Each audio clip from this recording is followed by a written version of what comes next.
Okay. Okay. Start, right? So it's our pleasure to have here today Adam. Adam is a full professor at the Department of Computer Science at the University of Innsbruck, and this is in Austria. You were the deputy head of the Digital Science Center, also at Innsbruck. And you got in 2005 a PhD in Information Science and Technology from the University of Tokyo. Maybe you speak Japanese a little bit? Slightly. Slightly, no. But you went to Kyoto also. Really? Okay. So your research interests lie in the section of natural language processing and information retrieval, exactly as us. Exactly. And you were the recipient of the Frederick William Bessel Research Award by the Humboldt Society and the International Excellence Fellowship from Karlsruhe. And you've been involved in many editorial boards, and I will not cite that. And of course, SIGIR, ECIR, and ECML and PKDD, etc., etc. Thank you so much, Adam, for talking to us today about this interplay between LLMs and temporal context. It's essential to what we do, and we're looking forward to being enlightened one way or the other. Thank you. The floor is yours. Thank you, Laurent. Just a quick question before I start. How much time, more or less, we have? We have something like an hour, and so Okay. you can play within that slot. That's what I was assuming. Okay, great. So first of all, thank you everyone for attending the talk, and Laurent for inviting me. I'm in Austria, in Innsbruck, not that far away, but still. Maybe I will show this slide, although Laurent already said something about myself, but a quick self-intro. So I'm from 2021 at Innsbruck and heading data science group. It's called data science, but actually it's NLP and IR. But just I was kindly asked to have a marketing sounding good name for my group. Anyway, and then I'm also involved with Digital Humanities Research Center here and Digital Science Center. And as you heard, I was also in Japan. I did my PhD in Tokyo. And then basically all my career, I stayed at Kyoto University, but at some time I thought, oh, it's good to come back to Europe finally. And here I am. By the way, please feel free to ask any questions if something is unclear. Otherwise, of course, we'll have questions at the end.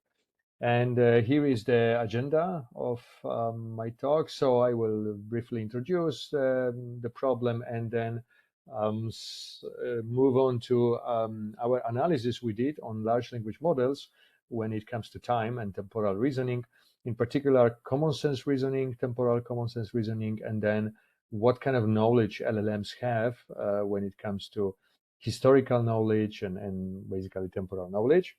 Then we'll move on to the model we proposed called BiTimeBERT, that is about tweaking BERT.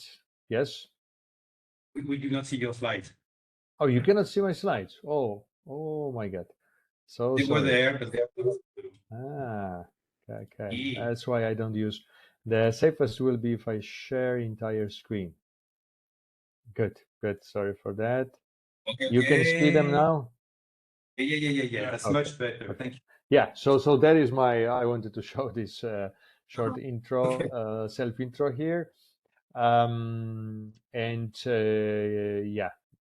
basically this is the agenda. As I said, first introduction and some analysis of LLMs, and then we will talk about the model we propose, BiTimeBERT, that is for adapting the BERT to have some notion of time.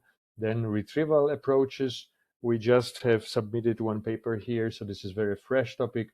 And finally, I will introduce several data sets for temporal Q&A that in our group we have been building. So let's move on to the introduction. Well, time, as we know, probably we don't need to say too much here, but time is very important for all documents, for narratives, for stories in a document, events, and there is of course a stream also of messages like tweets coming with certain temporal order. Just like spatial dimension, temporal dimension is obviously very much important. And this time can determine if documents are relevant, helps them in machine reading comprehension, and so on and so on. However, we still are not very clear how LLMs can solve tasks which involve temporal reasoning. For example, to know when a certain event took place, which would be dating of events, how long certain action lasts, when an event is likely to place. I already mentioned that, but order of events, and also document timestamping, which is another task I will later talk about, and complex temporal questions. So basically, there are still unclear points when it comes to temporal knowledge and temporal reasoning of LLMs. And that's what we actually focused and what I will explain in the first part of the talk. And just maybe to summarize, we think that there are two types of temporal knowledge that we can talk about. One is this common sense knowledge, temporal knowledge, such as visiting doctor is after you break your leg, but not before, or going on a holiday takes longer time than going for a walk. Like something that is not attached to particular timeline. It's not a historical knowledge, but it's a, well, common sense temporal knowledge. And the next one is temporal factual knowledge. That is knowledge of history and also reasoning on this knowledge of the history.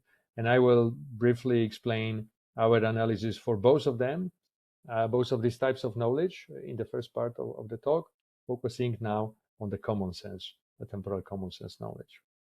And this paper was published in EMNLP 2 years ago. So some of the analysis we did might be slightly dated, but I think we tested many models, so the conclusions might still have some good validity. Anyway, what is common sense reasoning? So this is area in NLP that people study. Something like an example here would be that you can keep the door of the room open, but not the door of the fridge open, or that you cannot reach the moon by building some kind of tall building in the word, and so on and so on. So something that is often maybe not written in the text, and models might have problems sometimes to understand it because it's not so explicitly written in many places on the web, but is knowledge we all share and know. So that's common sense reasoning. Of course, we focus on temporal common sense reasoning, and here are some examples. I already mentioned that taking vacation is longer than taking a walk. So if someone asks, can I contact Mr. Porter, and maybe the secretary says, well, he's taking vacation or taking a walk, and here you have to fill in what would be. He will be able to see you soon, or he will not be able to see you soon, depending on this prior context, right? And this is sort of reasoning that models need to have. Plus also, if there is some kind of description of complex actions, you may need to build a graph, temporal graph, what is before, what is after, what is included, and finally have it even on the timeline. We also, by the way, published on arXiv a survey of temporal common sense reasoning if anyone is interested, and we'll later update it because it's already for 2 years old. So we think that this temporal common sense reasoning is important as a part of many downstream tasks in NLP. For example, natural language inference, storytelling, dialogue management, or even user status tracking. So we know what user is doing based on series of posts of the user on the Twitter. And often here, an example could be like a disaster management, where you may wish to know where people are at a certain moment, but you only have some fragmentary stream of tweets, what this person was doing, and reasoning will tell you that, okay, maybe he's somewhere there, or he finished some activities somewhere else. Well, this could be also useful here. And this common sense reasoning of LLMs have been studied quite much. We all know that.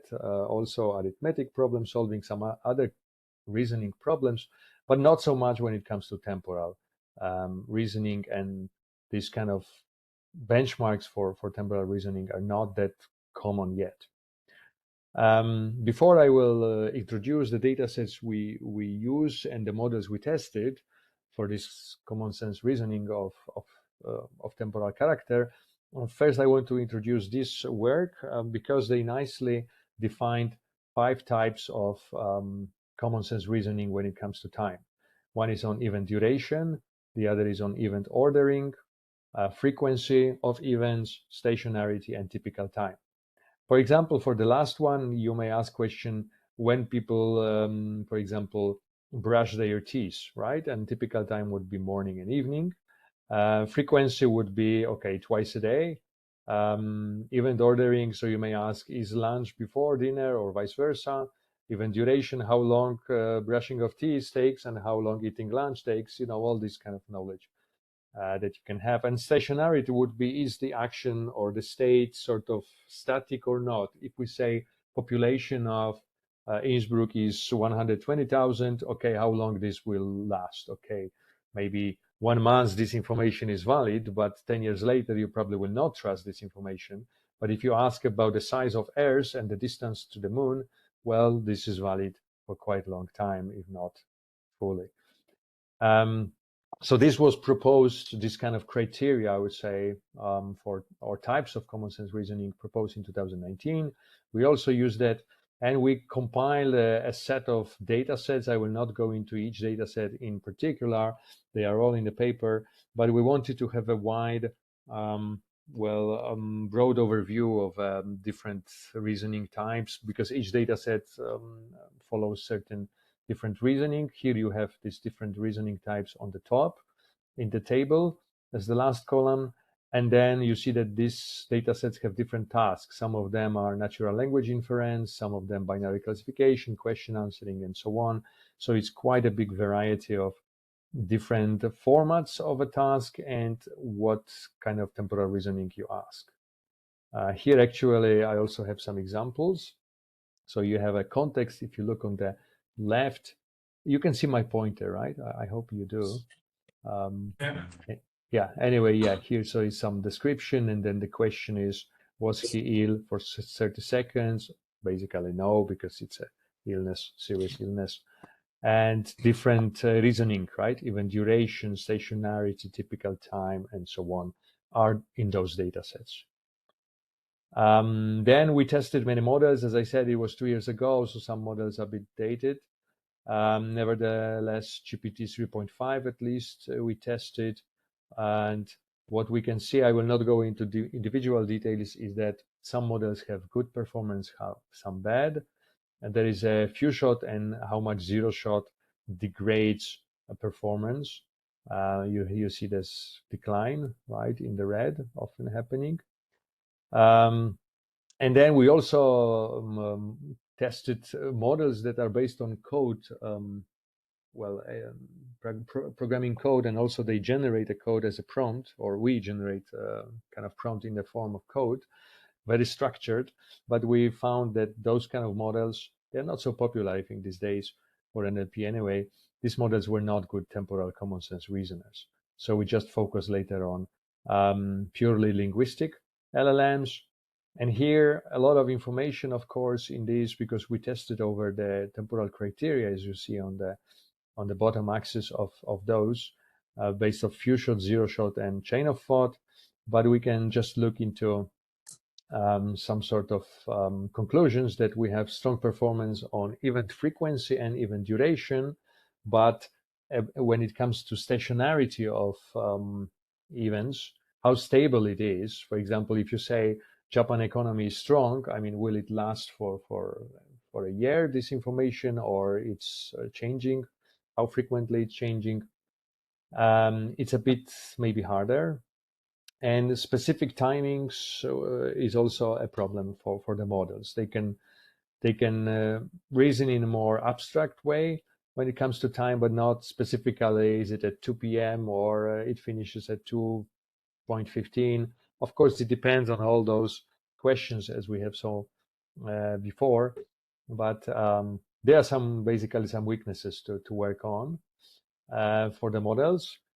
And maybe this is more interesting. We tested reasoning when it comes to past and the future, because you can have some kind of small stories. They are not historical. They are just kind of made up stories that the question is about what will be next, what will be future, or what was before in the past. And the models are quite good at handling past, but a bit worse when it comes to reasoning about future. That is one observation we had.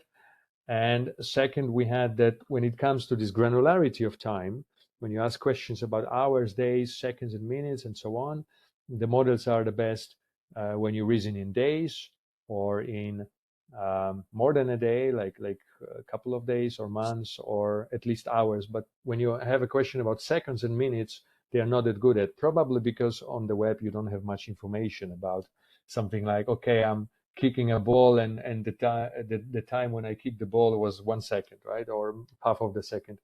Probably not much that.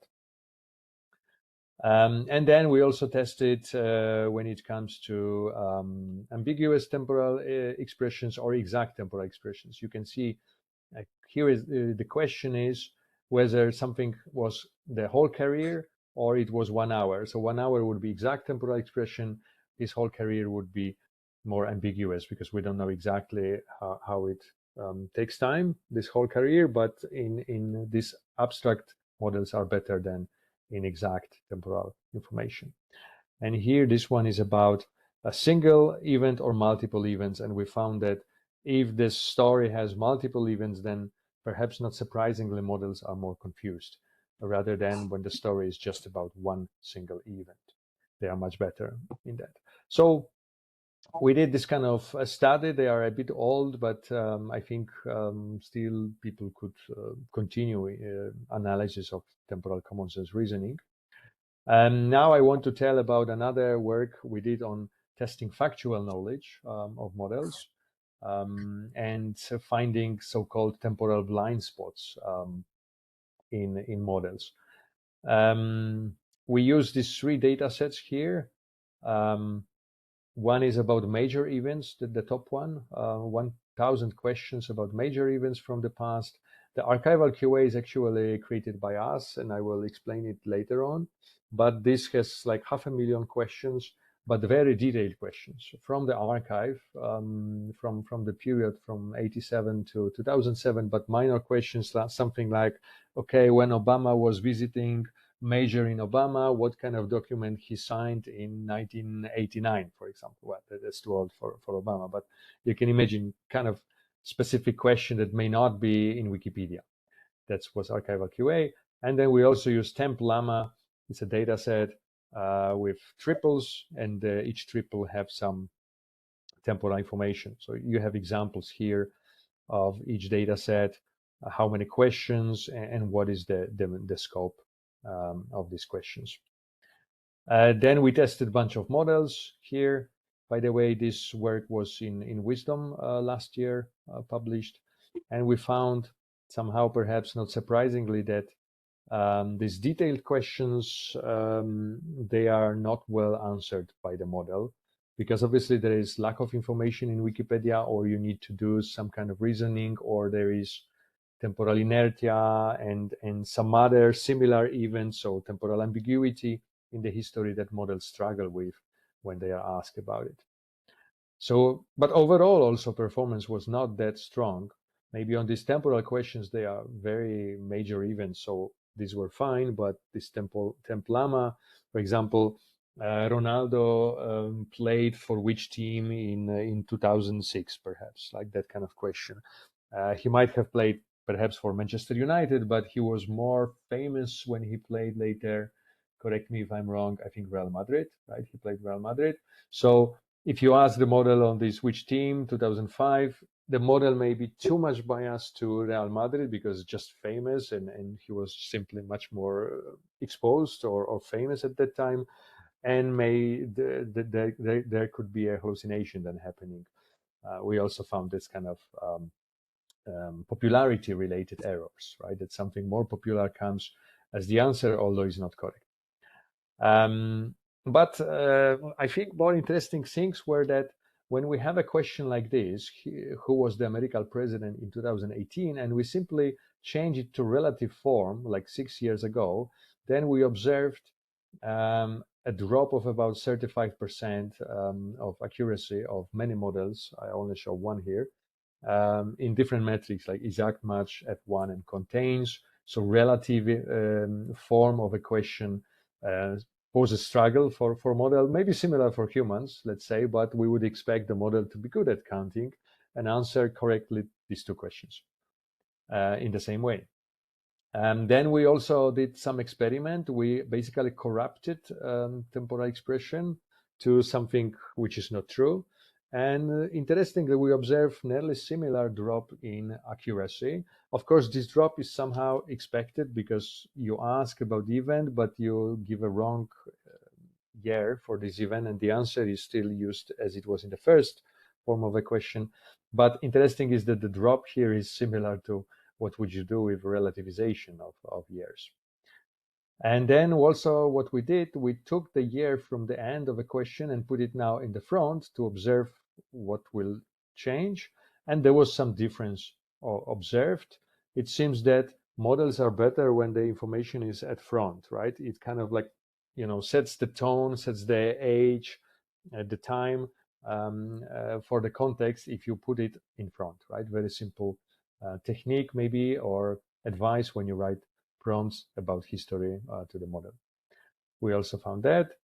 So shifting the position of a year makes change. And then we also did more studies. So we corrupted the question, the temporal expression in a question, but we measured different scales of corruption. So just 3 years, let's say, error, then more than 20 or 10 years error. And basically this accuracy was declining over time, both if you ask in absolute way or relative way. We did it just to test how models behave. Basically, if you have this error, and we have to remember that people asking questions may not remember actual dates, actual years, and may make mistakes. So it would be nice if models can somehow recover or ask clarification questions for such wrong things. And the larger the error, the worse are the results. Then we also did more study, but maybe I will skip it quickly. Whenever we ask about when questions, accuracy is quite low, as opposed to if you ask something from history, but you ask like which or who or what, that's better answer than when and also how. But how, the problem is obviously how to measure the quality of the answer. So this one we shouldn't look so much. Also, what is interesting, if the length of a question is longer, that the models are better to answer longer questions because you provide more information. And even if you have a random year, so we kind of corrupted randomly the date in a question, we observe that the accuracy is still increasing if you have just longer question because you have more information to the model. And this date then, even though it's wrong, it's corrupted by us, it does not mislead the model so much in that case. That's also sort of expected, I would say. And now the current work, which we will publish in ACL Findings, is continuation of that. I will just briefly tell about it, in the sense that we want to have a test suite for testing temporal robustness of LLMs. The idea is that if you have two models, almost same, let's say, accuracy, they give you on many NLP tasks, you can now test how robust they are to some kind of perturbation of temporal questions and perhaps choose the more robust model for deployment. So you see the question like this: Bernardo Carnelli played for which team in 2006? And then you relativize the date to 17 years ago. You remove the date and still want to answer properly. Of course, sometimes it's not possible, but we also consider that. Then you change the position of a date and reverse also the question. You ask, when did Bernardo play for Fiorentina, rather than for which team he played, and we want this to be sort of aligned. Both questions the model should answer, so that we are sure that this knowledge is well grounded in parametric knowledge of the model. And we propose this test suite with different perturbation or adversarial changes of questions. If you have a data set with temporal questions, you can do all these swaps, relativizations, introducing error, asking about the order of events if you have two questions with two events, and so on and so on. And maybe I will not go into details for this question. Just wanted to tell you maybe one interesting thing here. If you look at this figure, which asks about two events and telling what's the year difference between these two events, most of the answer no, sorry, that's wrong. I'm confused. We ask when the event happened, right? So when was Second World War, the start of the Second World War, or when was Obama becoming president? We ask this question, and often the difference between what model said and what is the ground truth was close to zero.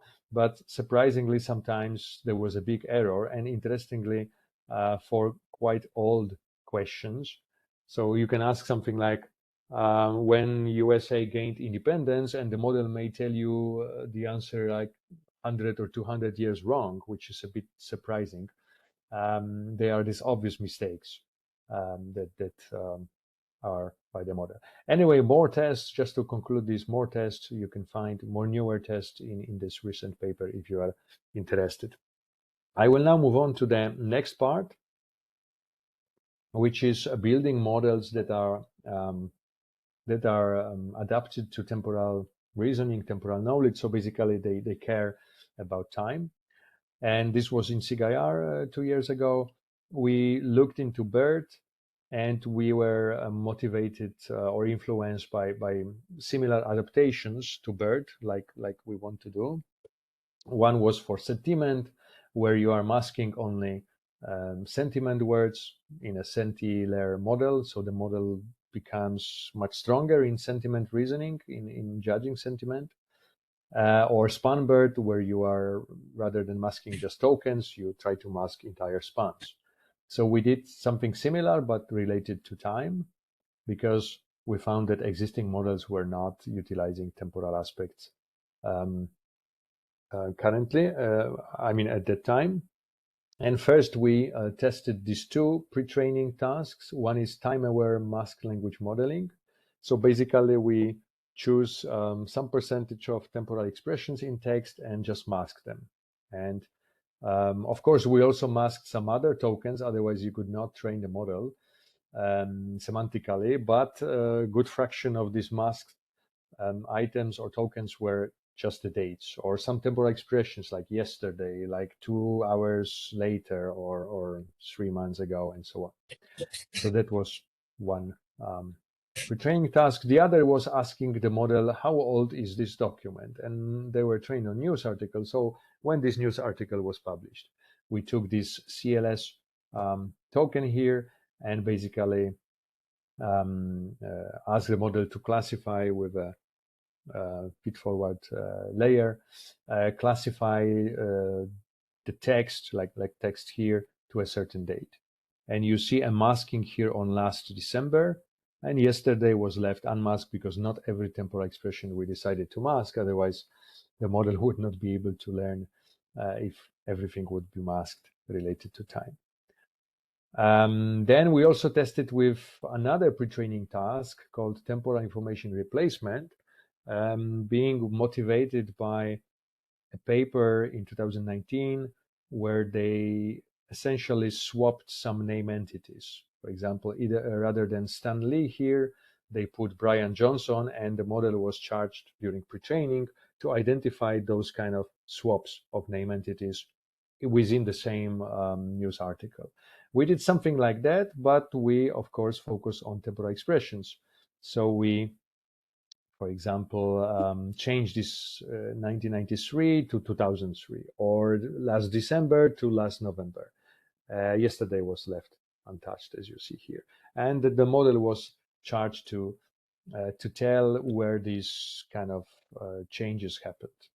But we found that actually this pre-training task was not so useful. So in the final model, which we released, we didn't include it.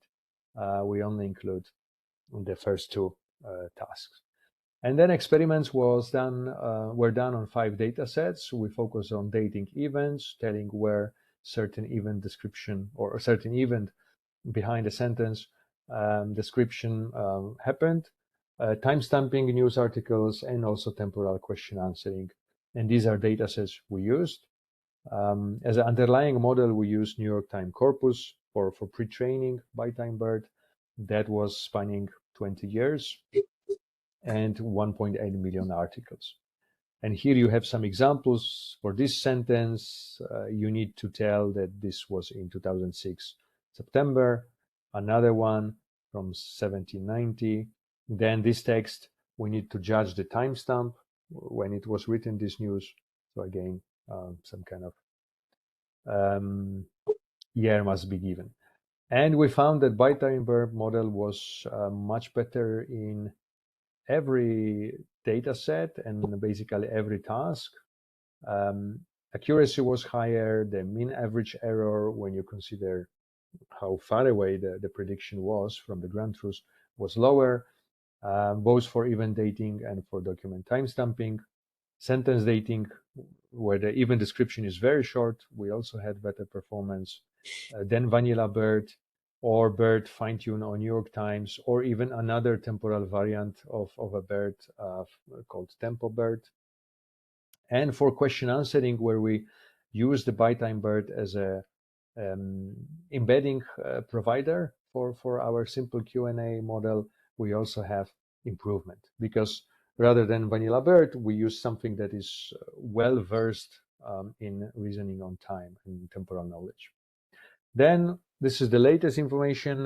We will in this year publish at ACM transaction of web, a second version of BiTimeBERT.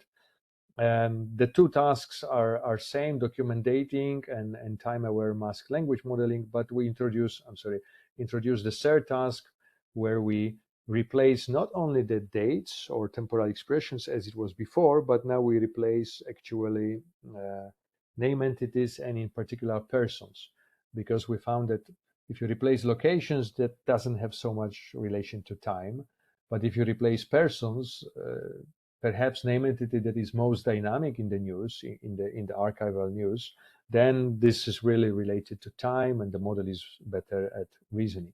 So the conclusion here was that you don't need to care only about temporal expressions in text and masking them or replacing them, but you can also replace the most dynamic name entities, which are persons. We also, I think, tested with locations and institutions, but they were not so much beneficial as the persons were. And it was all trained on New York Times data set spanning 20 years, as I said, and roughly 2 million documents. Again, I will not go into detail here. We have quite good performance, but we also did experiment that if you remove all the sentences that do not contain dates from or person names from the data set. So rather than 1.8 million, you have now 1.4 million news, and train BiTimeBERT, it will have quite competitive performance, better than just BERT trained on everything. So the conclusion is that if you care about the cost and want to decrease, let's say, GPU hours from 80 to 38, like we observed, you can also care only about sentences containing personal names, so person names and temporal expressions, and everything else you may not even use for training, and still you will get very good performance. Okay, that one we can skip. Also, we tested different pre-training tasks, and we found that this combination of 3 tasks is giving you the best performance over different data sets. Right, like this one. So not 2, not 1 pre-training task that care about time, but all of the 3 contribute to the model. And finally, this is maybe the last slide for this section. We now tested the event time estimation. If you have a sentence or some short description and you want to tell when this event happened, Our BiTimeBERT was better than vanilla BERT. But interestingly, if you look on the right figure, it was better outside also of the training time of the corpus. If you remember, the corpus was, which is also shown on the left side, from 87 to 2007. But if we ask about the events that are far away, like a couple of centuries, still the model is better. So you may have only 20 years long corpus and tweak training to time-aware training, but you observe that even for the future, we also had quite good results. But looking into the past far away, you still have a model that is very robust because they have many temporal references that point somewhere to the history that the model considers. Okay, and now I will talk about question answering over temporal collections. So it's a bit different problem here. And before I start, just a quick sort of information that we have synchronic collections and diachronic collections. A synchronic collection, it would be like Wikipedia, one dump of Wikipedia that you download once and train the model on that. And there is something, I mean, body of research in temporal question answering that is focusing on these synchronic collections. So essentially, they train the model from there. They mask some expressions there. They try to build a timeline, but everything is from synchronic collection. On the other hand, we in particular focus now on these diachronic collections. Already, I talked about New York Times before, but we want to retrieve now from these collections. So it's not like retrieving from a synchronic collection some sentence that have a date, but retrieving article from 20 years or longer span of news articles. And then we proposed a couple of solutions here. One is date as a tag, the other is date as a token, and the other is temporal dense passage retrieval. What it means? So this is a retrieval. So basically you have a query like here, perhaps the query have a date, and you have this news corpus, diachronic news corpus. And then you do the training, so you need negative, positive passages. But essentially, the retrieval is just by taking the embeddings of the question, right, and embeddings of each of those news articles and finding which are the most similar news articles by vector-to-vector comparisons. This is just vanilla DPR. The DPR stands for dense passage retrieval, one of the common retrieval techniques these days. We wanted to incorporate time there, so we tested actually 3 approaches which are shown here. The first one, date as a tag. Essentially, we indicate within the question where is the date, right? So for example, we would add a tag before this 1990 and after 1990 to indicate where is the temporal expression. And I think, if I recall well, because it's very recent information, so I may not remember but not be aware of all the details. We also, I think, appended these tags and extracted date from the query to the end of the query. And we did the same for a passage. Whenever there was some expression, we marked it in the passage and also extracted and appended it just like this with a certain tag here. And that was one technique.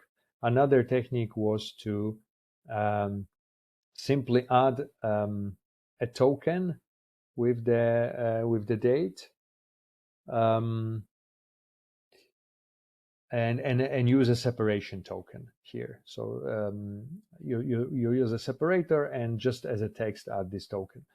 And then the final solution was to take embedding of a date from the question and embedding of a date from the passage, and then fuse them with just standard semantic embeddings of the query and semantic embeddings of the passage. And that was our main approach, which we wanted to highlight. The other two are simpler, but they don't work very well. So I will focus on this one later. And fusion techniques we did, such as averaging, so feature stacking, summation of vectors, relative embeddings. I think this is a difference here. Sorry, I'm not entirely sure what are the other two, but they are described in the paper, and I can explain you later if you're interested. Anyway, the major one was just averaging um, averaging vectors. Maybe this feature stacking means concatenation here. Um, one embedding with the other embedding, but we also sum them and we also make a difference of those. So we tested many approaches. And then we found that our solution is, first of all, better than vanilla DPR without any interventions, and also better than these simple solutions like date as a tag and date as a token on the two data sets. And also when you use NDCG as well as recall of the top results and MAP.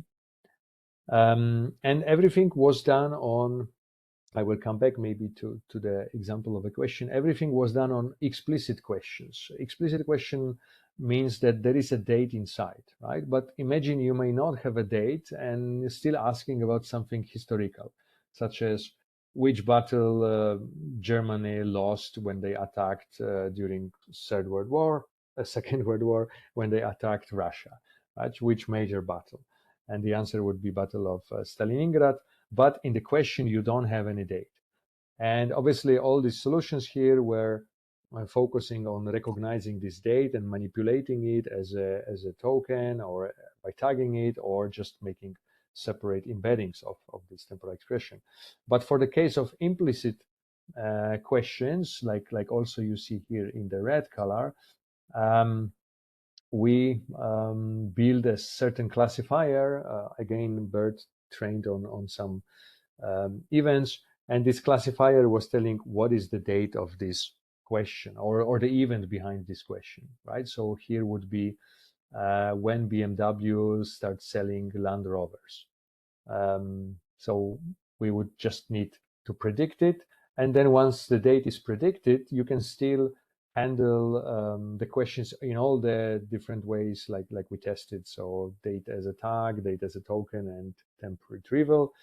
However, then accuracy, sorry, maybe here, accuracy will be lower. This is this temp retrieval, lower than in the case for explicit questions, because obviously you introduce some error here by guessing the date when the event behind the question happened.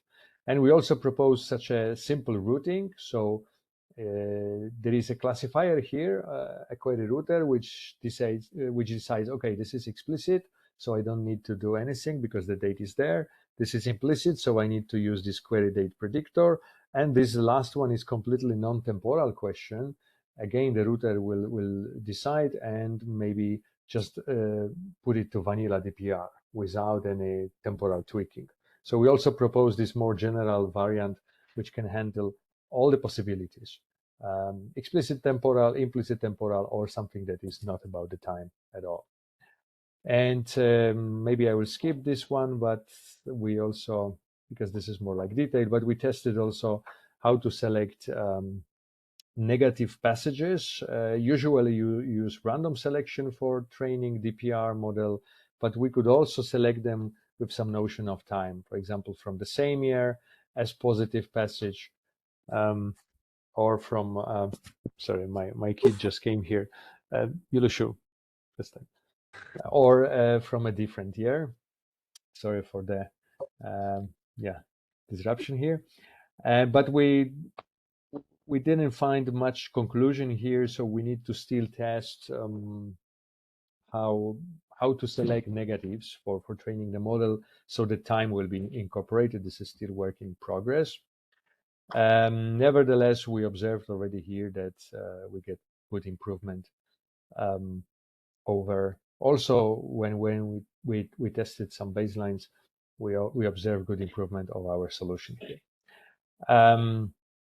This is work that is just submitted, so it's on preprint. And the last part that I want to talk about are the temporal Q&A datasets we are building. There are quite many question answering datasets when it comes to time. My student recently started compiling them, so we have this big table here. I can later share it with you if you are interested. The table says that some of them are created by computational approaches. No, sorry, by crowdsourcing. CS is for crowdsourcing, AG for automatic generation. Sometimes the answer is extracted from some passage from some context, sometimes abstracted. You have different time frames. You have questions that have information about their temporal metadata, and you have complex questions or not complex questions, so multi-hop or single hop. And here is the size. And I will introduce now the three datasets we in our group proposed. Archival QA, we already briefly mentioned about it. Then complex temporal QA. This one is very large because it has 100 million questions, so it's much larger than the other. And Chronicling America, which is focused also on OCR problems, because it's, as you see here on the date, is for quite old time period. And first, starting with archival QA, we use a New York Times data set spanning 20 years. And from there, we automatically generated 500,000 questions. You have examples here with their answers. We post-process these questions, removing too long, too short, removing questions that have unresolved pronouns, something like when he became the president, and we don't know who is he, so such a question is not good. And here is this overview of what year each question, I mean, all the questions pertain, and we had quite many for 1990, but also a good number for other years. And one interesting thing here for building this data set was the problem of ambiguity, temporal ambiguity, because if you look at these examples, the question like who sent 20,000 American troops to Bosnia with the answer Clinton, this question is fine. It's not ambiguous because this 20,000 and Bosnia and American troops, that's probably one event in the entire history that is like that. But the question like who was the senator of West Virginia or how many points this sportsman had, it all depends on which time you ask this question, or yeah, basically in which period. So we consider these are temporally ambiguous questions. And if you build automatically a data set, you want to filter out such questions. So we build a BERT-based classifier on some manual annotated questions, those that are ambiguous, those that are not ambiguous. And we had accuracy of 81%, but that was okay for us to filter temporal ambiguous questions to have decent characteristic of a data set. So that is archival QA data set, 500,000 questions from about 20 years long period. And then we look into longer time span, which is like more than 1 century. And we use this Chronicling America data set that is by, I think, Library of Congress provided. Here we had a problem with OCR errors because you see this here when I'm showing. This is digitized version of a certain passage, and it's quite bad. So we had to first process them by, I think we used Bing, Microsoft Bing, the model they have, I forgot the name. Anyway, LLM provided by Microsoft, and it cleaned quite nicely things.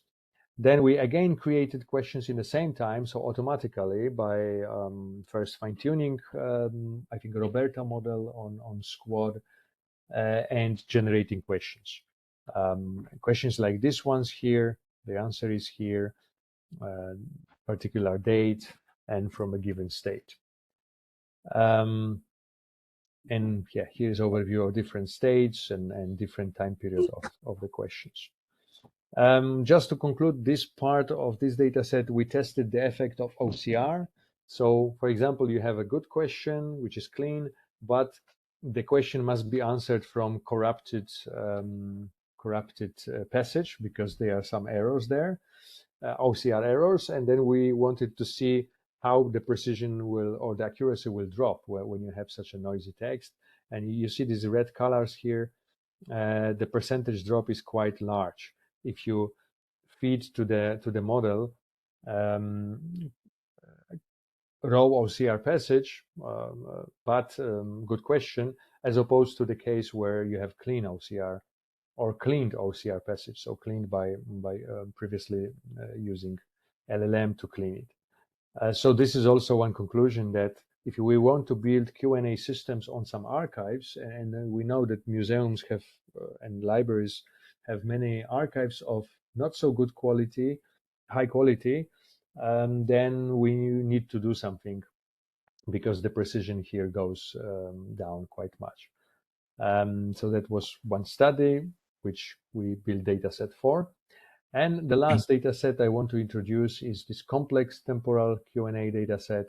Rather than taking archives and generating questions from them, like we observed for the last two datasets I introduced, we actually now use Wikipedia and also Wikidata, and we used a bunch of templates and SparkQL queries to basically create questions.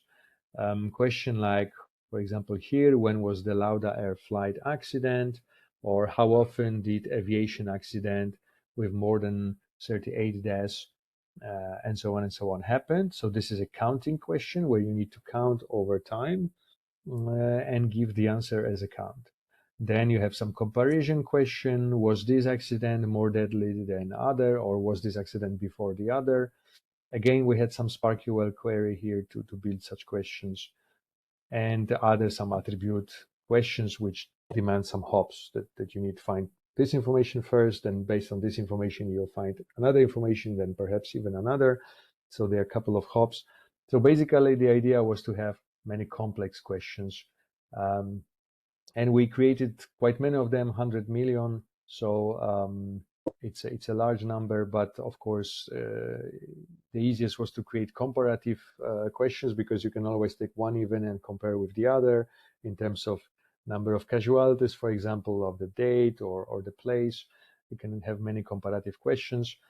We also introduced these counting questions, as I said, like how many times someone got, let's say, certain award or Oscar, or how many times there was accident. These are very tricky questions, I would say, to answer, because you need some sort of recognition, then agglomeration, aggregation data, some inference. So we are especially interested in those, but it was not easy to build them.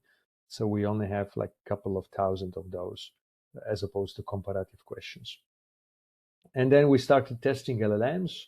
Zero-shot performance have quite actually resulting in a quite low precision recall and F1 of different models here. If we provide few shots, the precision, well, this is F1 is increasing quite much. So giving to the model examples of other questions answered helps quite much to boost the accuracy. But we also observed that discounting questions, as you look into F1 here, as opposed to comparison and as opposed to attribute, discounting is very challenging for the model. Count the events or count some states over time. Comparative is also challenging, and asking for attributes of events is it's also challenging, but a little bit better than we get better results than comparative and then counting. And finally, I think we tested also RAG performance, but it didn't really much help. So yeah, this is still ongoing. So that was actually all. I will now conclude my talk. So just to summarizing what I was talking about, first I show you results of analysis of temporal common sense reasoning of LLMs. Then we tested how much LLM know about history and how they can reason about historical knowledge. So it's this kind of temporal blind spots, as we call it, analysis. Then I introduced one language model, not a large one, but BERT at least, adapted to consider time with each extension. Then temporal dense retrieval. So that was about this data as a token, data as a tag, and then later fusion of date embeddings and question or passage embeddings.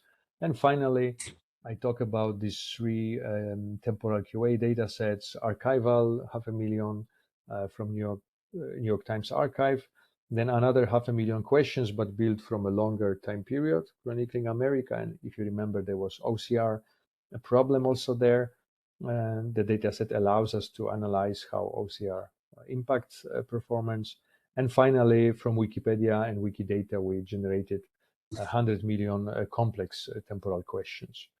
So that is all from my side, and I'm happy for your input if you have any questions about it. Thank you very much. Sure, there will be questions in the room. Who on the fire? Who starts?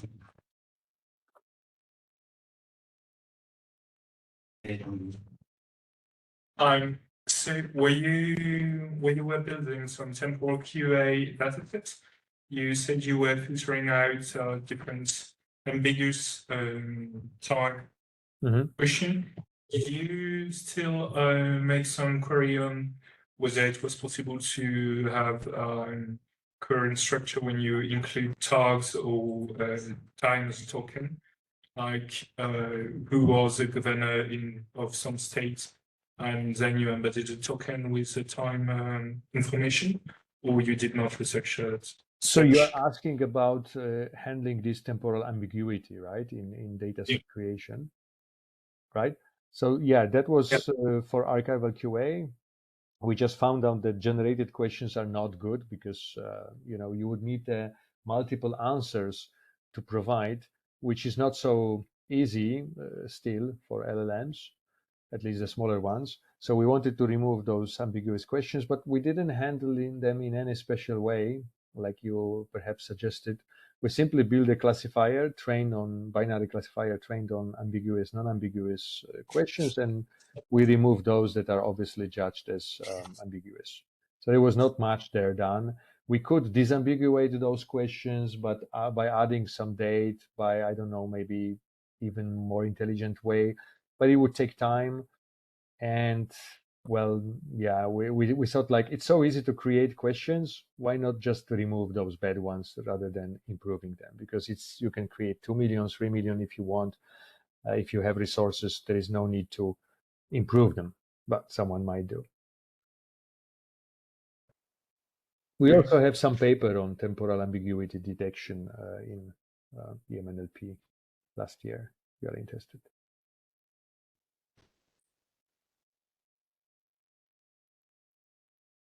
Another question?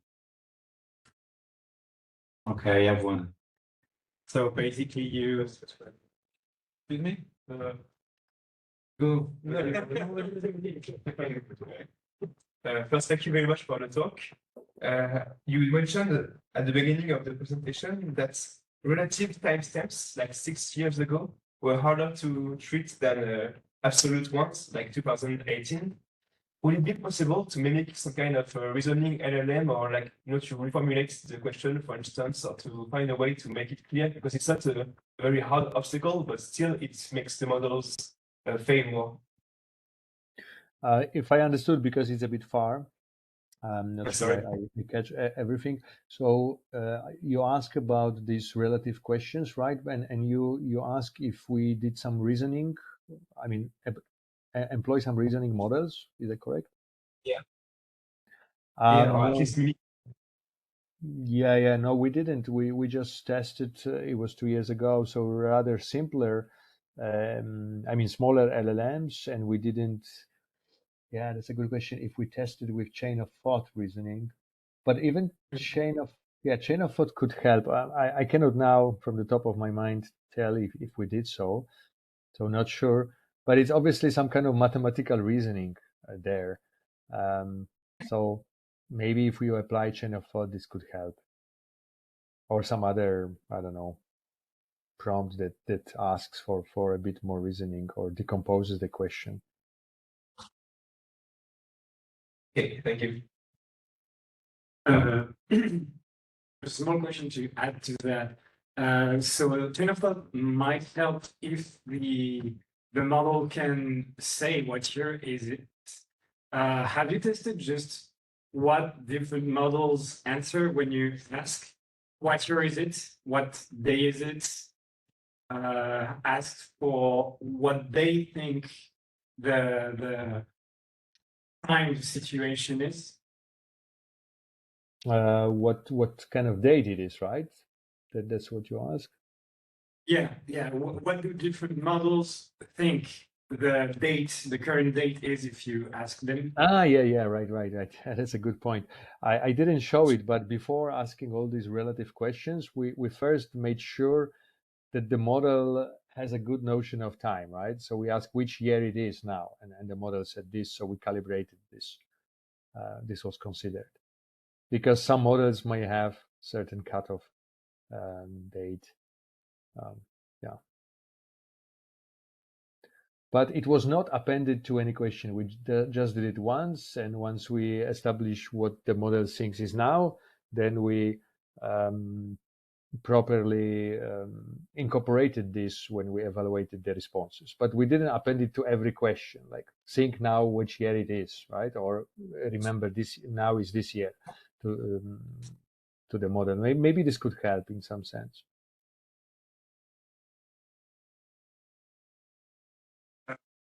Hi, Adam. Thank you for your talk. I was wondering if there are any attempts to add temporal features in the transformer model. For instance, in the positional encoding features. Yeah, there are some works on, I think, changing attention to consider a time in a sense of temporal attention. If I recall well, there might be also models that consider, I mean, these positional embeddings, consider time over there, maybe one or two. We are just now writing actually this temporal IR, temporal Q&A survey. So my student overviewed all these models, and if I recall well, they were a couple, not that many, maybe one or two solutions. One, as I said, temporal attention, and the other on manipulating positional encoding in transformer. But they were maybe 2 years ago published, so I think there's some space for improvement for the models. I can later send you the survey if you want to know exactly which one. Thank you.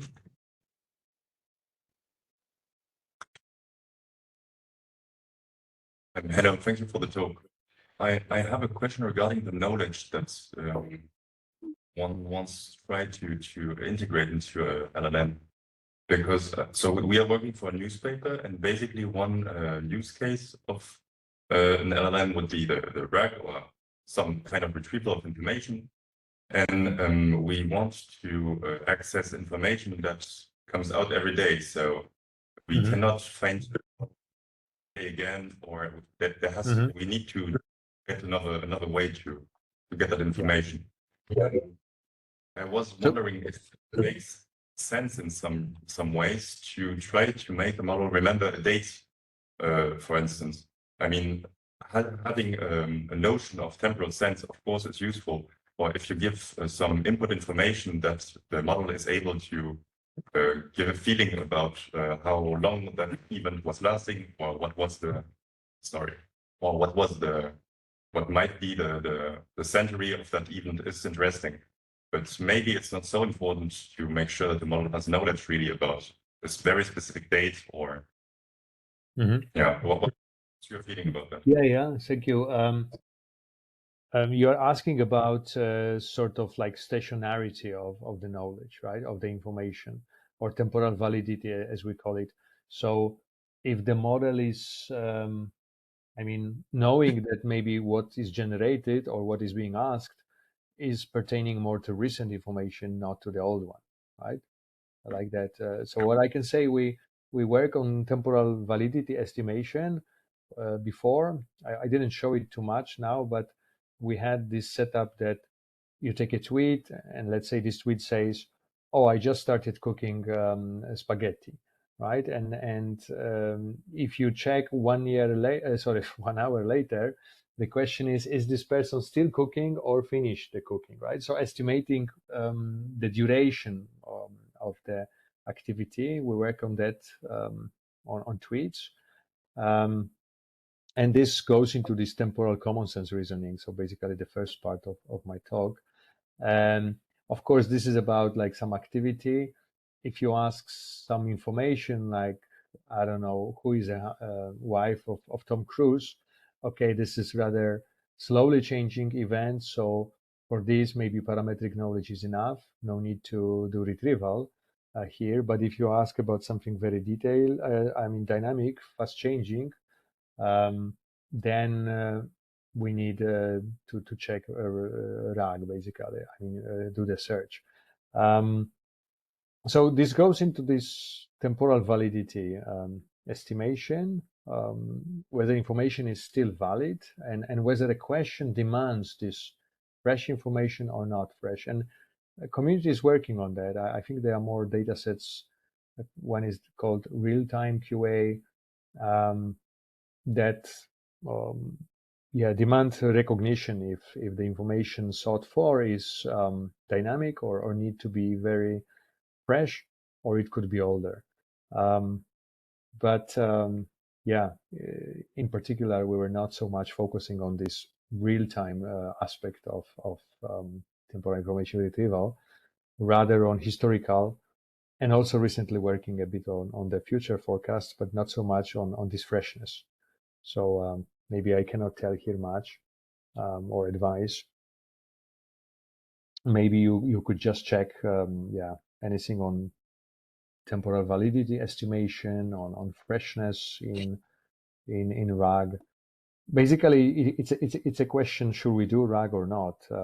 Or also, when you do even retrieval, do you prioritize semantic aspect of results more, or rather temporal aspect? So it's a kind of blend of the two, right? Because the question can be answered very well with very relevant document, but it's slightly dated document, as opposed to perhaps more shorter, not so good semantically information, but very, very recent. So it's a little bit, question of how we blend these two. I'm not sure I answered, because I could not hear very precisely what you asked. It's a bit farther that you sit from a microphone, I think, but I hope it was. Another way to ask a question is to what's the use case for an LLM to know the name of the wife of Tom Cruise, for example? What's the use case where you want to have those kind of knowledge, of temporal knowledge? And you said the name of a person, right, or the name of an event, right? That is, Yes. the use case. So it's a kind of historical knowledge. Well, maybe there's no, for this further historical knowledge, there's not good use case besides having a model good for, let's say, education, or the model that could be incorporated in some archival institutions, like on the website of some archive or museum or library. That kind of models should be knowledgeable about history, I would say. Maybe for journalists, maybe because I think the assumption here, or the motivation for this kind of study, is that LLMs have a lot of temporal, I mean, recent information on the web, but not so much perhaps on the history, and history can be ambiguous and confusing and conflicting also. You might have different documents saying different things on certain distant year. So I think this merits a study, but maybe when it comes to concrete use cases, when it comes to history especially, I would point to these archival institutions, heritage institutions, and perhaps the education field. The other use case, and we are also doing some research on that, is about forecasting. When you ask the model, what will be a future event. And it may sound like a science fiction or something, but actually on the web there is a lot of information about future. People leave their judgments, their opinions, their expectations. If you agglomerate it all, summarize it all, you might have some view of how the future can be. And we're also working on that, asking models questions about future events, and we choose the model that is a bit older, so it has cutoff date that is before the questions were resolved, and then we test if the model can give a good prediction and also can give rationale for the prediction, because for forecasting, I guess most useful is this rationale that the model can give that helps us to do a forecast ourselves if we have a good material, good kind of context for that. Yeah, that is maybe additional. Thank you. Thank you. Any more question here?